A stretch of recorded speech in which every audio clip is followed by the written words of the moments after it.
मौत की नींद सुला देने वाले मूर्खों, पूछो क्या पूछना चाहते हो।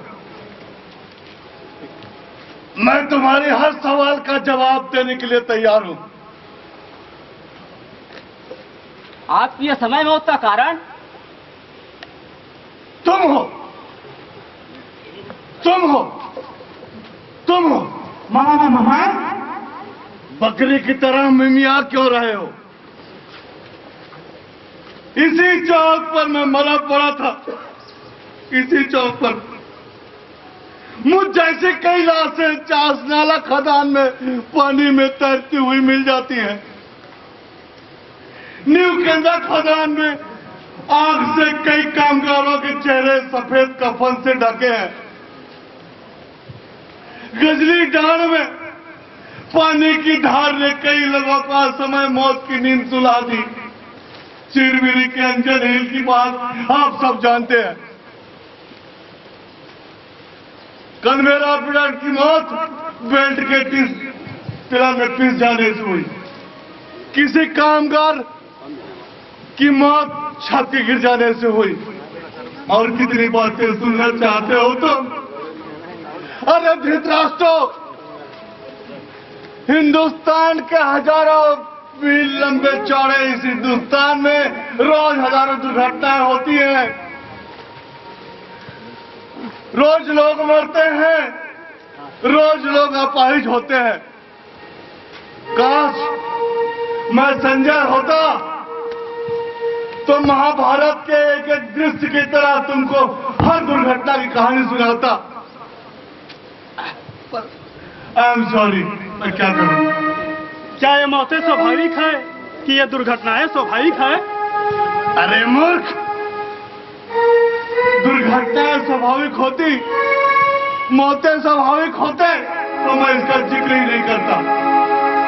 मुझे तो आत्मग्लानि होती, आत्मग्लानि। ये तो भगवान के जीवन चक्र की बातें हैं। भगवान ब्रह्मा के घर भी तुम्हारी बेवकूफियों की चर्चाएं होती है। और जीवन मृत्यु का आंकड़ा तो यहाँ इस कदर बिगड़ा है जैसे भारत की आर्थिक नीति। यहाँ रुपयों के अवमूल्यन हो रहे हैं। 1 रुपये के नोट से भी सस्ती हो गई है आदमी की अपनी जिंदगी। तो क्या ये दुर्घटनाएं टाली जा सकती है?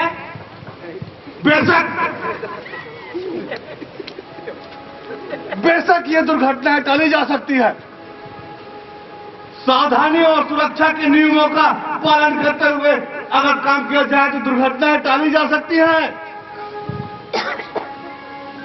ब्लास्टिंग करते समय ब्लास्टिंग कार्ड, ब्लास्टिंग गार्ड और फेंसिंग का इस्तेमाल करके काम किया जाए तो दुर्घटना टाली जा सकती है।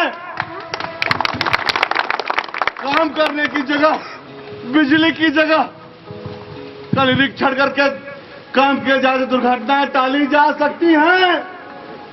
मगर किसे फुर्सत है, किसे फुर्सत है यहाँ सुरक्षा का पाठ सीखने को? हाँ, यदि सुरक्षा का पाठ भी बम्बैया फिल्मों की तरह रोचक होते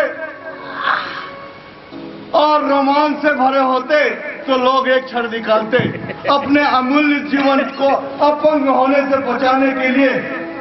पर फुर्सत किसे है? तो ये सारी गलती हमारी है। आप तो हमें ऊपर थोपना चाहते हैं गलती को। थोप देने से मेरी आंखें वापस नहीं आएंगी। थोप देने से मेरा लंगड़ापन दूर नहीं होगा। थोप देने से मेरे कटे हुए हाथ वापस नहीं आएंगे। मेरी जली हुई पपड़ियों को राहत नहीं मिलेगी। तो क्या घटना चक्र यूं ही चलता रहेगा? लोग अपाहिज होते रहेंगे, बच्चे अनाथ होते रहेंगे, नववधुओं की मानसूनी होती रहेगी, मृत्यु दर यूं ही बढ़ता रहेगा। मुझे गौर से देखो, गौर से देखो मुझे। मैं तुम्हें अपनी आप बीती सुनाता हूं। हो सकता है तुम लोगों की आंखें खुल जाए। देखो मेरी इन आंखों को, कितना प्यारा था ये जहां। उस दिन खदान में होल लगाते समय फेस में फंसे मिसफारी के फटने से मेरी आंखों की हालत हो गई। मेरा एक साथी कामगार तो वही ढेर हो गया। काश वहां पहले से निरीक्षण कर लिया गया होता तो मेरी जिंदगी में अंधकार की ये काली रात कभी नहीं आती। देखा मेरी ये भयावह सूरत? देखो ये मेरा पैर, कितना अच्छा फुटबॉल खेलता था मैं। एक दिन खदान में काम तो मैंने पूरी निष्ठा, लगन और सतर्कता से की, लेकिन वापस जाने की जल्दी कर दी। वो कठोरा मेला देखने जाना था ना, जाते समय जल्दी में मैंने हालेज लाइन पार करते समय हालेज गाड़ी का ध्यान नहीं दिया। अचानक हालेज गाड़ी से टकराया और दूर जा गिरा। जब होश आया तो मेरे पैर कट चुके थे। सुन रहे हो ना? सुन रहे हैं। और देखो मेरे इस दाहिने हाथ को, इन हाथों में 5 उंगलियां आकर हुआ करती थी, 5। इन्हीं उंगलियों से मैंने अपने बच्चों को चलना सिखाया, पढ़ाया, लिखाया और अपने आप को संवारा भी। तुम चुप क्यों हो गए? कहो, आगे कहो। सोच रहा हूं किसकी गलती कहूं, किसकी गलती कहूं, मेरी या मशीन की या तकदीर की। तो क्या मशीन भी गलती कर सकती है? वही तो सोच रहा हूं।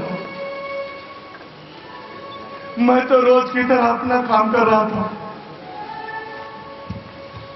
मशीन भी रोज की तरह अपना काम कर रही थी, लेकिन क्या जब रोज की तरह दोनों थे तो?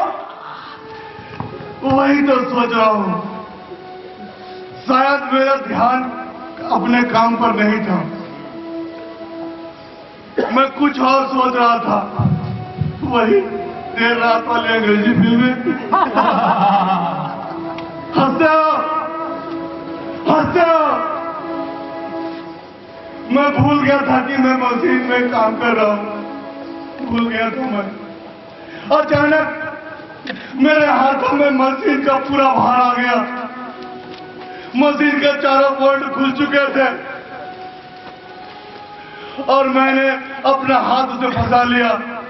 वो हाथ जिसमें मैंने अपने बच्चों को पढ़ाया, लिखाया, वो हाथ जो मेरे बूढ़े माँ बाप के सहारा थे, वो हाथ मैंने अपनी गलती से ये लाश हर उस व्यक्ति की है जिसने सुरक्षा के मूल मंत्र को नहीं अपनाया। क्या अब भी आप कुछ नहीं समझे? क्या इस लाश को देखकर आपको कोई शिक्षा नहीं मिलती? क्या आप चाहते हैं कि आपकी लाश किसी चौराहे पर पड़ी हो और आपके लिए संभावनाएं और प्रतिक्रियाएं व्यक्त की जाएं? अगर नहीं तो नोच फेंकिए अपने जिस्म से जोंक की तरह चिपके उस धूल को जो दुर्घटना का मूल कारण है। घर से ड्यूटी जाते समय सड़क के नियमों का पालन करें। खदान में काम करते समय खदान के नियमों का पालन करें। लापरवाही कतई न बरतें। ध्यान रहे, जब भी आप घर से निकलते हैं तो आपके परिजन को इस बात की कल्पना होती है कि उस चौराहे पर प्रतिक्रिया हादसे का शिकार आप हैं। यदि नहीं तो ध्यान रहे, जब भी आप घर से निकलें तो इस बात को हमेशा अपने ध्यान में रखें। जान है तो जहान है।